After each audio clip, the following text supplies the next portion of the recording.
नमस्कार, मैं प्रिया और आप देख रहे हैं बिहार न्यूज़। बिहार में गांव की सरकार चुनी जा चुकी है। मुखिया का चुनाव हो चुका है। हालांकि अभी तक पदभार उन्होंने नहीं संभाला है। पदभार 25 तारीख को संभालने की बात कही गई है। हमारी टीम रोज़ाना अलग अलग पंचायत क्षेत्रों में जा रही है, घूम रही है और नवनिर्वाचित मुखिया से मुलाकात कर ये जानने की कोशिश कर रही है कि क्षेत्र के विकास के लिए उनकी क्या योजनाएं हैं और कितनी तैयारी है। इसी कड़ी में आज हमारी टीम ग्राम पंचायत जितवारपुर प्रखंड दरियापुर पहुंची और वहां के मुखिया कार्यपालक सुनील मेहता से मुलाकात की। आपको बता दें कि यहाँ से बिंदु देवी विजयी हुई हैं। तो आइए आज आपकी मुलाकात करवाते हैं नवनिर्वाचित मुखिया कार्यपालक सुनील मेहता से। सुनील जी नमस्कार। नमस्कार मैडम, बहुत बहुत स्वागत है सुनील जी बिहार न्यूज़ में। आपका बहुत बहुत धन्यवाद हमें आमंत्रित करने के लिए और अपने विचार प्रकट करने के लिए। जी सुनील जी, सबसे पहले तो बिहार न्यूज़ की तरफ से आपको जीत की बहुत बहुत बधाई। Thank you ma'am. Sunil ji सबसे पहले हमारे दर्शकों को बताएं कि क्या आंकड़ा रहा आपकी जीत का, कितने अंतर से जीते हैं? वोटों का अंतर तो 32 रहा है, लेकिन हमें कुल वोट 3337 वोट प्राप्त हुए हैं। एक बहुत बड़े जन समूह का, जनमानस का हमें समर्थन मिला है। सभी वर्गों के लोगों ने हमें मौका दिया है उनकी सेवा करने का और हम उम्मीद करते हैं कि उनकी अपेक्षाओं पर हम लोग खरे उतरेंगे। जी, तो लोगों ने इतना सहयोग दिया, आपको समर्थन किया है, तो जनता से क्या कहना चाहेंगे आभार व्यक्त करते हुए?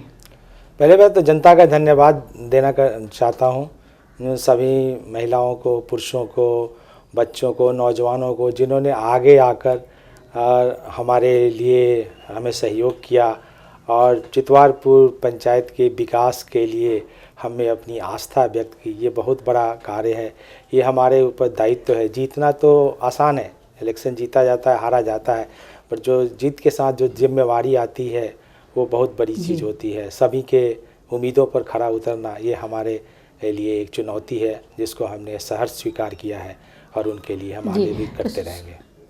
जी सुनील जी, आप यहाँ पर प्रत्याशी के तौर पर चुनाव जीते हैं ना, पूर्व में मुखिया भी रहे हैं? हम लोग पिछले 20 साल से ये सामाजिक सेवा में लगे हुए हैं। हम लोग 2 बार समिति का चुनाव जीत चुके हैं। पिछली बार हम मुखिया का चुनाव हार गए थे और इस बार हम जीते हैं। तो 4 चुनावों में हम 3 बार हमारी विजय हुई है। तो लोग हमसे उपेक्षा करते हैं, हमें जानते हैं, हमारे पिछले कार्यों को भी देखा है उन्होंने। इस बार हमें फिर से मौका दिया है, हम ज़रूर उनके लिए करेंगे। जी, तो इस बार जनता ने बदलाव किया है जनप्रतिनिधि का और आप पर भरोसा जताया है, तो इस क्षेत्र के विकास के लिए आपकी क्या योजनाएं हैं? देखिए, यहाँ समस्याएं तो बहुत सारी हैं। जैसे मूलभूत समस्याएं हैं, शौचालय नहीं है यहाँ पर घर घर में, पानी निकासी की समस्या नहीं है। अभी बाढ़ आया था तो जगह जगह बहुत सारे पानी लग गए थे, रोड टूट गया है और बहुत कच्चे सड़कें हैं, उनका ईंटीकरण और उसका पिच का काम करवाना बहुत ज़रूरी है। इसके अलावा इस क्षेत्र में गरीबी है, बहुत सारे घर अभी भी पक्के के नहीं हैं, घर बने हुए, तो उन घरों का मरम्मत करवाना, उनको इंदिरा आवास के थ्रू घर की व्यवस्था करवाना। बहुत सारे नौजवान हैं जिनके लिए काम नहीं है, वो उसकी उपलब्ध कराना। और सबसे बड़ी स्वास्थ्य की समस्या है। कोरोना की 2 लहर बिहार झेल चुका है। मुझे नहीं लगता है कि तीसरी लहर के लिए हम लोग पूरी तरह से तैयार हैं। तो जनमानस को हमें जागृत करना है और स्वास्थ्य की जहाँ पर कमियां हैं, जैसे हॉस्पिटल हैं तो डॉक्टर नहीं है, नर्सेस नहीं है, दवाइयाँ नहीं है, हमें इंश्योर करना है कि वहाँ पे हो। और कुछ हम ये भी कोशिश कर रहे हैं कि इस पंचायत में एक एम्बुलेंस लाया जाए, सरकार के सहयोग से, ताकि इमरजेंसी में लोगों की वो सेवाएं प्रदान की जाए। और कुछ टेम्पररी टाइप के शिफ्ट अरेंजमेंट के थ्रू हॉस्पिटल्स भी बनाए जा सकते हैं ये कोरोना से निपटने के लिए। अगर पक्के अस्पताल की इतनी जल्दी नहीं हो सकता है, लेकिन थर्ड लहर की जैसे आगमन सुनाई दे रही है, जैसे दिल्ली जैसे और मुंबई जैसे शहरों में ये संख्या बढ़ रही है, इसलिए हम लोग इस दिशा में सोचना शुरू कर दिए हैं और इस पर हम काम करेंगे। जी सुनील जी, इस क्षेत्र में शिक्षा का क्या माहौल है, वहाँ पर किस तरीके की व्यवस्था है? शिक्षा तो है मैडम, शिक्षा की जो बिहार में व्यवस्था है वैसी ही है। बहुत अच्छी तो नहीं कहेंगे, नंबर में तो है, लेकिन गुणवत्ता की कमी है।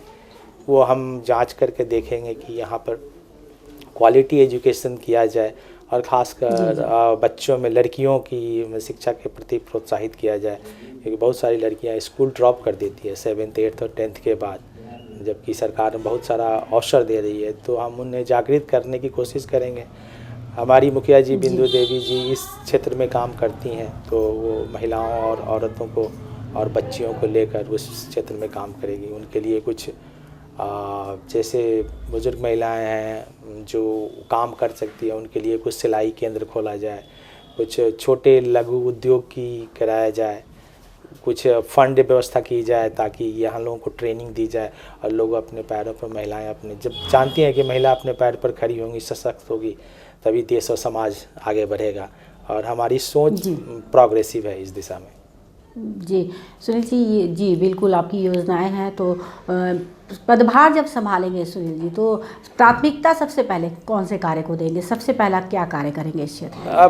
प्राथमिकता अभी स्वास्थ्य है सबसे बड़ी। उसके बाद ये जो है शौचालय की जो व्यवस्था नहीं है, जल निकासी नहीं है, ये सब बड़ी है। और लड़कियों के प्रशिक्षण के लिए स्कूल ड्रॉप आउट होते हैं, ये सब है।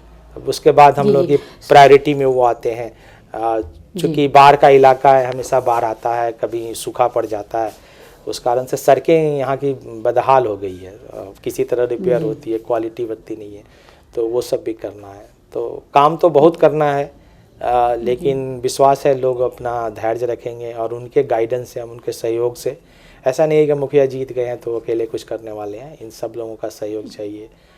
सारे कार्यकर्ता जो हैं और सब लोग जो जुड़े हैं, उनसे विचार करके हम लोग आगे बढ़ेंगे।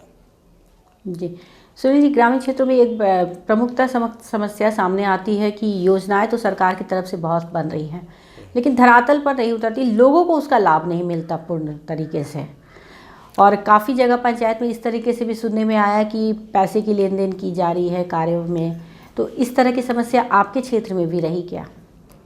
नहीं, हमारे क्षेत्र में नहीं रही, लेकिन कुछ अंशों में कहीं हुआ होगा, ये बात है, इसको इग्नोर नहीं किया जा सकता है, ये यूनिवर्सल प्रॉब्लम है। बट हमें इसमें ही आगे बढ़ना है, कार्य तो करना ही है लोगों का। जब तक आप लोग का कार्य नहीं करेंगे, कितने भी पैसे आप खर्च कर लें, आप चुनाव नहीं जीत सकते। तो आपका काम ही बोलता है बेसिकली। आप जो करेंगे लोगों के लिए, लोगों के दुख दर्द आप दूर करेंगे, लोगों को आगे बढ़ाने में हेल्प करेंगे, उनकी मासिक आमदनी बढ़ाने में, उनकी शैक्षणिक योग्यता बढ़ाने में, उनके नौकरी के अवसर बढ़ाने में आप मदद नहीं करेंगे, उनके स्वास्थ्य का आप ख्याल नहीं रखेंगे, तब आप नहीं जीत सकते। ये कहते हैं लोग कि लोग चुनाव पैसे से जीत जाते हैं, लेकिन ऐसा होता नहीं है, ये हर जगह नहीं है। और बहुत जगह जब हमारी बात हो रही थी लोगों से, तो लोगों की ये भी शिकायत आती थी कि चुनाव के बाद मुखिया जी से मुलाकात नहीं हो पाती, हम अपनी समस्याएं उनको बता नहीं पाते, वो उनसे मुलाकात नहीं होती, भेंट नहीं होती, वो कभी क्षेत्र में आते भी नहीं हैं।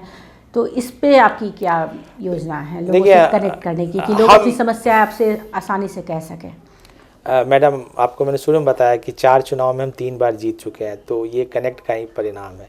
हम चुनाव जीतने के बाद भी सब गांव गए, सब लोगों से मिले, सब लोगों को मैंने आभार प्रकट किया हम लोगों ने, कि भले उन्होंने हमें जिताया, वोट दिया नहीं दिया, हमारे लिए सब बराबर है। एक बार जीतने के बाद आदमी, पंच परमेश्वर वाली कहानी आपने पढ़ी होगी, सुनी होगी, कि जब आदमी पंच के आसन पर बैठता है तो सब बराबर हो जाता है।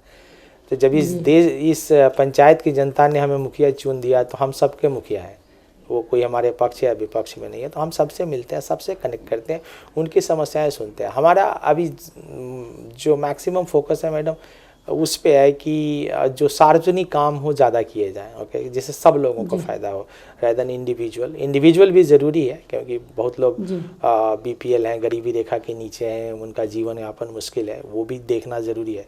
बट सार्वजनिक कामों की प्राथमिकता हमारी है, मतलब हम लोग आगे कर रहे हैं और हम लोगों से कनेक्ट करते हैं। अभी भी हमारे दरवाजे खुले हैं लोगों के लिए, हम जाते हैं, हम लोग प्रतिदिन हम लोग प्लान भी कर रहे हैं, हर 3 महीना 4 महीना पर हर गांव में जाकर हम सभा गोष्ठी करेंगे, लोगों के उनकी आप फीडबैक लेंगे, जिसको कहते हैं इंग्लिश में कि फीडबैक मैकेनिज्म, कि उनकी बातें सुनेंगे और वो जो सजेस्ट करेंगे। हो सकता है चुनाव के समय उन्होंने बोला हो कि ये कर दीजिए, लेकिन प्राथमिकताएं बदल जाती है लोगों की, तो उनकी बात सुनकर वो किया जाएगा।